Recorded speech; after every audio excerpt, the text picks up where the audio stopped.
নমস্কার, আমি স্বপন কুমার দেব। আপনারা দেখছেন আমার ইউটিউব চ্যানেল স্ট্রাগলার দেব। আশা করি আপনারা ভালো আছেন, সুস্থ আছেন, সবই ভালো আছেন। এটুকু কামনা করে ভালো থাকুন, সুস্থ থাকুন। কিন্তু আমার দুর্ভাগ্য, আমার অভিমান, আমার প্রচুর লোক আমার ইউটিউব দেখে। শুধু ইউটিউব দেখে না, আমার ফেসবুকও দেখে। আমার নিজের লেখা অনেক কিছু তারা দেখেন এবং সেখানে আমার ফ্রেন্ড রিকোয়েস্টে যারা আছেন অনেকেই আছেন, আবার 5000 6000 অ্যাবাভ। অথচ ইউটিউব চ্যানেল দেখেন, ইউটিউব চ্যানেলে তারা কেউ সাবস্ক্রাইব করতে চাইছেন না। জানি না ইচ্ছাকৃত অনিচ্ছাকৃত, কি আমাকে পছন্দ নয়, কি আমাকে বন্ধু হিসেবে নেন না, বা আমার ভিডিও ভালো লাগে না, হতে পারে। আর যদি ভালো লাগে দয়া করে একটু লাইক শেয়ার সাবস্ক্রাইবটা করে দেবেন ইউটিউব চ্যানেল স্ট্রাগলার দিয়ে। আজকে যে জিনিসটা শেয়ার করব সেটা হচ্ছে যে এর আগে আমি বহুবার করেছি। মানব দরদি, জনদরদি, সমাজসেবী, এমবিবিএস, এমডি, এমএস ডাক্তার, তাদের কথা নিয়ে আমি এর আগে অনেকবার অনেক ভিডিও করেছি। কোভিড-19-এও এরকম অনেক ডাক্তার আমাদের সারা পশ্চিমবঙ্গের কলকাতার আশেপাশে শহরতলিতে, সাবাব এরিয়াতে, টাউনগুলোতে তারা জানপ্রাণ দিয়ে বিনা পয়সায় জীবনকে বাজিয়ে রেখে তারা কোভিড-19 আক্রান্ত নামমাত্র পয়সায়, বিনা পয়সায় দিনরাত খেটে রোগীর সেবা করে গেছেন। হয়তো তারপরে এই সেবার জন্য, সেই রোগের জন্য হয়তো পরবর্তীতে তিনি মারা গেছেন। এরকম ডাক্তার বহু আছে। কারণ আমরা দেখতে অভ্যস্ত বেশিরভাগ ডাক্তারদের যারা মানুষের গলা কেটে টাকা আদায় করে, যাদের মধ্যে কোনো মায়া দয়া দরদ নেই। তাদের একটাই লক্ষ্য, কী করে মানুষের গলা কাটবো, সে গরিব হোক ধনী হোক যেই হোক, তার কাছ থেকে আমাকে মোটা টাকা, মোটা ফিজ আদায় করতে হবে। আমার সংসারের জন্য, আমার ছেলে মেয়ে বউয়ের জন্য, আমার গাড়ি বাড়ি বাংলো এসব তৈরি করতে হবে, সেই অর্জনটা করতে হবে। কিন্তু ভুলে যায় যে আমি ডাক্তার, সমাজসেবা আমার প্রধান লক্ষ্য। আমি ডাক্তারি পাশ করেছি বলে এই নয় যে আমি খালি অর্থই কামাবো। আর যা গরিব, অধিকাংশ আমাদের দেশে তো বেশিরভাগই রোগী বা হাসপাতালে যারা যান তারা তো খুব দুস্থ পরিবার থেকেই আসেন। খুব নিরুপায় না হলে, খুব ধনশালী বিত্তশালী একমাত্র তারা বড় বড় নার্সিংহোমে বড় বড় ডাক্তারকে 500 টাকায় 5000 টাকা ফিজ দিয়ে তারা ডাক্তার দেখাতে পারেন বা নার্সিংহোমে ভর্তি হতে পারেন। কিন্তু আমাদের দেশের বা আমাদের রাজ্যের সব নাগরিকদের তো সেই সমস্যা আছে, মানে সেই রকম পরিস্থিতি নেই যে তারা এরকম ধনী লোকদের জন্য, উচ্চবিত্তদের জন্য বা পয়সাদারদের জন্য বা পয়সাদারদের মতো ওইভাবে ভালো ডাক্তার পয়সা দিয়ে ভালো নার্সিংহোমে কেবিন ভাড়া করে চিকিৎসা করাবে। যাই হোক, আমরা বেশিরভাগ ডাক্তারকে দেখি গলা কেটে কী করে সে গরিব দুঃখী মরে যাক, টাকা ফেলো। একটা গান আছে না, পয়সা ফেকো তামাশা দেখো, একটা ভালো জনপ্রিয় হিন্দি বইয়ের একটা ভালো গান আছে। আপনি মালকড়ি ফেলুন, মানে টাকা পয়সা ফেলুন, আপনি আপনার কাজের তামাশা আপনি পাবেন, মানে মজা পাবেন। তো কিন্তু এর মধ্যে অনেক ভালো ডাক্তার আছে যাদের ব্লাড ভালো। সেই প্রসঙ্গে একজন ডাক্তার কথা বলি, এরকম কয়েকটা ভিডিও আমি পরবর্তীকালে আনবো। ওনার নাম হচ্ছে গীশপতি চক্রবর্তী। তাকে আমার কুর্নিশ, আমার ব্যক্তিগত তরফ থেকে কুর্নিশ এবং তাকে সালাম জানাই, আন্তরিক ধন্যবাদ জানাই। ঈশ্বরের কামনা করি ঈশ্বরের কাছে যে আপনার মতো ডাক্তার যেন জন্ম জন্মান্তরে প্রত্যেকটা পরিবারে যেন জন্মগ্রহণ করেন। তার আদি বাড়ি হচ্ছে দক্ষিণেশ্বরে, মানে কলকাতার শহরতলি বেলঘড়িয়া কামারহাটি পৌরসভার দক্ষিণেশ্বর মন্দিরের কাছে তার বাড়ি, আদি বাড়ি। এবং তিনি ডাক্তারি পড়তে বর্ধমান মেডিকেল কলেজ হাসপাতালে এসেছিলেন বা সেখানে পড়তে গিয়েছিলেন। আর সেখানে চিকিৎসক পড়ুয়া হিসেবে যে যাত্রা তার শুরু হয়েছিল, বর্ধমান বিশ্ববিদ্যালয়ে মেডিকেল অফিসার হিসেবে কর্মজীবন শেষ করে এখনও বর্ধমানের তিনি রয়ে গেছেন। মানে বর্ধমানে পড়তে গেছেন, বর্ধমানে তিনি এখনও বসবাস করেন after retirement from a service. কিন্তু তার বাড়ি বেলঘরিয়া সংলগ্ন কলকাতার সংলগ্ন কামারহাটি পৌরসভার দক্ষিণেশ্বর বলে একটা জায়গা, যেটা দক্ষিণেশ্বর মন্দির, বিখ্যাত মন্দির, সেখানে তার আদি বাড়ি। এবং দেখুন, এই মানুষটা সম্বন্ধে আজকে আমি বলতে বসেছি এই জন্য, এই গীষ্পতি চক্রবর্তী, দেখুন তার স্যাক্রিফাইস লাইফ। তিনি তো পারতেন আমাদের আশেপাশের সমাজের বিভিন্ন রকম রক্তচোষা, টাকার পিচাস ডাক্তারদের মতো, তাহলে তো মোটামুটি কাজটা হয়ে যেত, কিন্তু তাদের মতো করতে পারতেন। কিন্তু তিনি সেটা করেননি। এবং সেই জন্য আমি ওনার জীবনীটা একটু বলতে চাই আপনাদের সঙ্গে।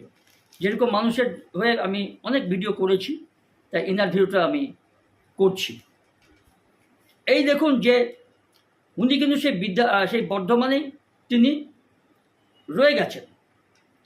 আর শুধু তাই নয়, এই গীষ্পতি চক্রবর্তী পূর্ব বর্ধমানের মানুষ যাকে চেনেন গরিবের ডাক্তার হিসেবে, জেনারেল ফিজিশিয়ান হিসেবে নিজের চেম্বার করেন, এবং সেখানে কিছু মাস আগেও ভিজিট ছিল মাত্র 10 টাকা, সেটা এখন বৃদ্ধি পেয়ে হয়েছে মাত্র 20 টাকা।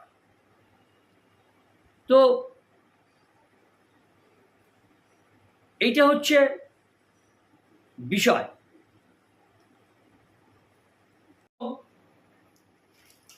দেখুন যে এই যে চেম্বারে নামমাত্র টাকার রোগী তো দেখেনি, আর এর বাইরে বিভিন্ন সমাজ কল্যাণমূলক তিনি সংস্থার উদ্যোগে আরও অনেক জায়গায় তিনি রোগী দেখেন বিনামূল্যে, অবশ্যই বিনামূল্যে দেখেন। আর সপ্তাহে একদিন নিয়ম করে সুন্দরবনে সরবেরিয়া এলাকায় গিয়েও প্রত্যন্ত গ্রামের মানুষদের নিখরচায় তিনি চিকিৎসা করেন। কজন ডাক্তার করবে? আছে। আমি এরকম ডাক্তারের নিয়েও আমি অনেক ভিডিও করেছি, আমার ভালো লাগে।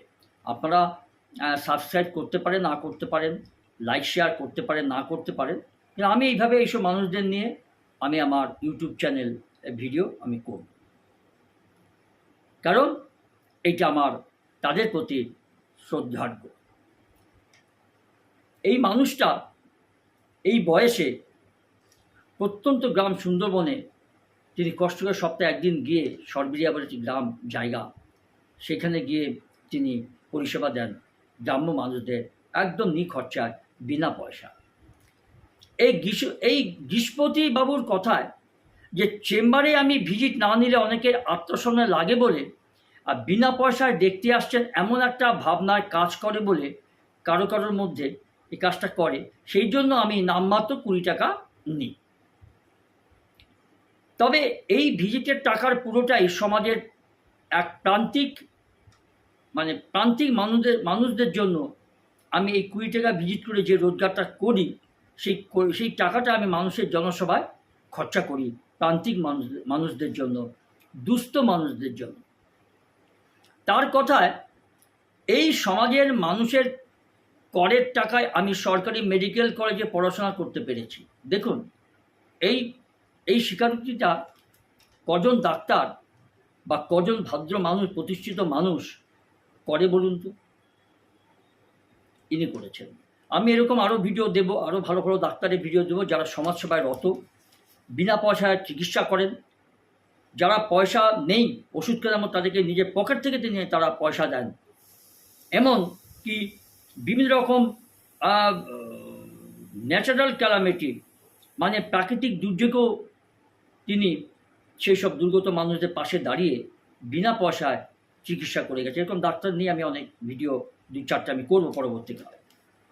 তাই আছে গীষ্পতি চক্রবর্তী নিয়ে আমি বলছি। এবং তিনি বলছেন, দেখুন যে আমি মেডিকেল কলেজ সরকারি হাসপাতালে পড়াশোনা করেছি, ডাক্তারি পাস করেছি, এটা তো জনগণের করের টাকাতেই আমাকে পড়িয়েছে সরকার। তার কিছুটা হলেও আমি সমাজকে ফিরিয়ে দিতে চাই। সাধুবাদ আপনাকে গীষ্পতি বাবু, আপনাকে সালাম। এই স্বার্থপর সমাজে এই দুর্নীতিগ্রস্ত সমাজে, আত্মকেন্দ্রিক সমাজে আপনার মতো মানুষদেরকে আমি ঈশ্বরের কাছে কামনা করি যেন আপনার দীর্ঘজীবন লাভ করুন। আপনার মতো মানুষ যেন, ডাক্তাররা যেন এইভাবে মাতৃগর্ভে জন্ম নেন ঘরে ঘরে। আপনাকে সালাম কর্নিশ, সেকেন্ড টাইম জানালাম।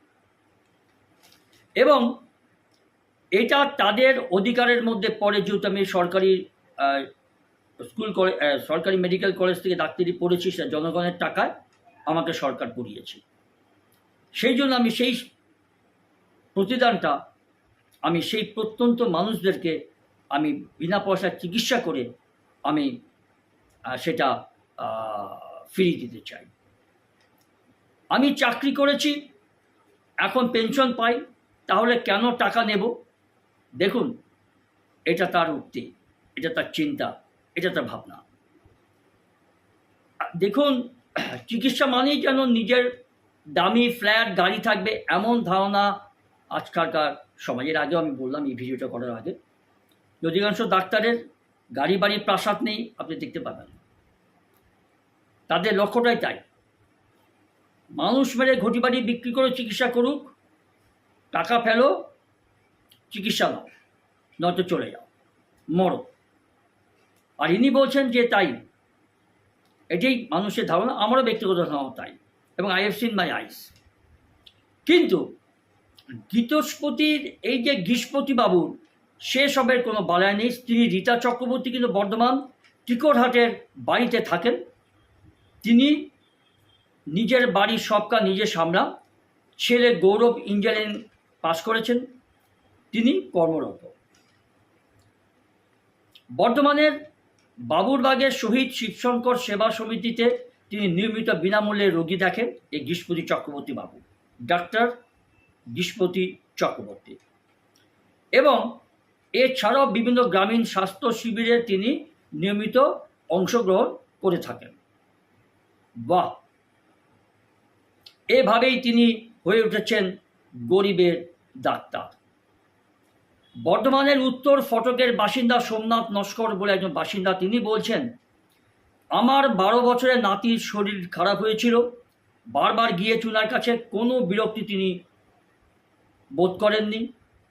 এতবার গেছি, যখন দেখেছি, যখন তার বাড়িতে পৌঁছেছি আমার নাতির জন্য, তিনি সহাস্যে আমার নাতিকে পরিষেবা দিয়েছেন, চিকিৎসা করেছেন, তিনি বিরক্ত হননি। আর এখনকার কিছু ডাক্তার, অধিকাংশ প্রায় ডাক্তার, তাদেরকে আপনি মাঝরাতে ডাকুন, মাঝরাত তো দূরের কথা, আপনি দিনের বেলা বা সন্ধ্যাবেলা ডাকলেও তারা যাবে না, বা বাড়ি থেকে বলে দেওয়া হবে মিথ্যা কথা, ডাক্তারবাবু নেই, ডাক্তারবাবু বাইরে আছেন। সে রোগী মারা যাক, জাহান্নামে যাক, এটা ডাক্তার দা পিচাস। যেরকম আমরা দেখেছি আরজিকর, কলকাতা আরজিকরে সেই মহিলা ডাক্তার ধর্ষিতা কাণ্ডে যে যারা জড়িত আছে, আর অনেক রকম দুর্নীতিগ্রস্ত, সন্দীপ ঘোষ, এইসব লোক ডাক্তার হয়েছে।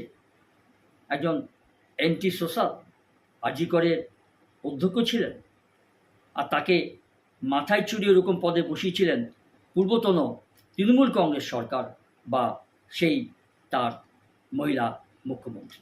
যাক, সেই সব কথা অতীত। এবং এই যে সোমনাথবাবু বলছে, সোমনাথ নস্কর সেখানকার স্থানীয় বাসিন্দা, যে কোনো বিরক্তি তিনি বোধ করেনি, যতবার গেছি খুব সামান্য টাকায় ওষুধ দেন, উনি আমাদের গরিবের ভগবান। সত্যি তো তাই। গীষ্পতি বাবু চক্রবর্তী তিনি বলছেন যে লজ্জা পান এগুলো বললে, শুনলে। তাকে জিজ্ঞেস করে বলেন, না না, দেখুন এসব কথা শুনলে আমার বড় অস্বস্তি লাগে, লজ্জাবোধ হয়। এরা সবাই আমার সহনাগরিক, তাদের সুস্থ রাখাটা হচ্ছে আমার জীবনের প্রথম কর্তব্য হওয়া উচিত। কজন ডাক্তার এটা ভাবে বলুন তো? কজন ডাক্তার এই ধরনের ভাষা বলেন বলুন তো? খুব নগণ্য। এনাদের মতো ভগবান ক্লাসের ডাক্তার সংখ্যা খুব কম আছেন, এখনও আছেন। আমি এদেরকে খুঁজে খুঁজে এদের সম্বন্ধে আমি আমার ইউটিউব চ্যানেল ভিডিওতে করব, এবং পরবর্তীকালে এগুলো আমি আমার ফেসবুকে আমি এগুলো পোস্ট করব। এবং দেখুন, এই যে কথাগুলো তিনি বলেন যে আমার সামান্য কাজে যদি একটা পরিবারের শারীরিকভাবে সুস্থ থাকে, তার থেকে কি আনন্দ আছে সেটা ভাষায় বলা যায় না। কি অভিব্যক্তি দেখুন, কি অনুভূতি দেখুন এই গীষ্মতি চক্রবর্তী, ডাক্তার গীষ্মতি চক্রবর্তীর এই অনুভূতিটা শুনতে পাবেন। আজকালকার আমাদের আশেপাশে যেগুলো ডাক্তার আছে পাবেন না, আমার চোখে দেখা। তিনি আরও বললেন যে আমাদের স্বাস্থ্য আমাদের হাতে, আমরা খাবার নিয়ে খুবই চিন্তিত। কিছু খুব সহজ খাবার খেয়ে আমরা সবাই ভালো থাকতে পারি। তার সংযোজন, যদি কোনো রোগ কিছু নিয়ম মেনে সেরে যেতে চায় বা পারে, আমি সে রোগীকে সেই পরামর্শ দেব। আর এখনও কম দামের মধ্যে বহু ভালো ওষুধ আছে। উনি বলছেন, আমি যেখানে চেম্বার করি সেখানকার ওষুধের দোকানে গিয়ে নিজেই বলি যে এই ধরনের ওষুধ আপনারা আনিয়ে রাখবেন গরিব মানুষদের জন্য। কম দামের ওষুধ কাজ দেয়, তিনি বলছেন। কিন্তু এই মানে চিকিৎসার যে ব্যবস্থা, সেখানে ওষুধ দোকান থেকে শুরু করে নার্স, ডাক্তার, গ্রুপ ডি, তাদের কাছ থেকে ভালো জিনিস আশা করাটা মানে বলতে পারি কি বলবো, একদম অকল্পনীয়, কল্পনা করা যায় না। তার মধ্যে ভালো ডাক্তার আছেন, তার মধ্যে ভালো নার্স আছেন, ভালো চিকিৎসার সঙ্গে যুক্ত ভালো ভালো স্টাফ আছেন, আপনাকে দরদি হয়ে আপনাকে সেবা করবে, আপনাকে হেল্প করবে হাসপাতালে। এবং এই গীষ্মতি চক্রবর্তীবাবু বলছেন যেখানে তিনি চেম্বার করেন সেখানকার হাসপাতালে গিয়ে তিনি হাসপাতালে তো নন, সেখানকার যারা পাশাপাশি যেগুলো ওষুধ দোকান আছে, তিনি নিজে প্রেসক্রাইব করেন যে এই কম দামে ওষুধগুলো আপনারা আনবেন গরিব মানুষদের জন্য। এগুলো সঠিকভাবে প্রয়োগ করলে অনেক ভালো রোগ, অনেক কঠিন রোগ ভালো হয়ে যাবে, সেরে যাবে। বেশি দামে ওষুধ খাবার কোনো দরকার নেই। ধন্যবাদ যারা শুনেছেন, আমার ভিডিও শুনছেন বা শুনেছেন, অসংখ্য ধন্যবাদ তাদের। আবার বলি, লাইক, শেয়ার, সাবস্ক্রাইবটা করে দেবেন। ভালো থাকবেন, সুস্থ থাকবেন।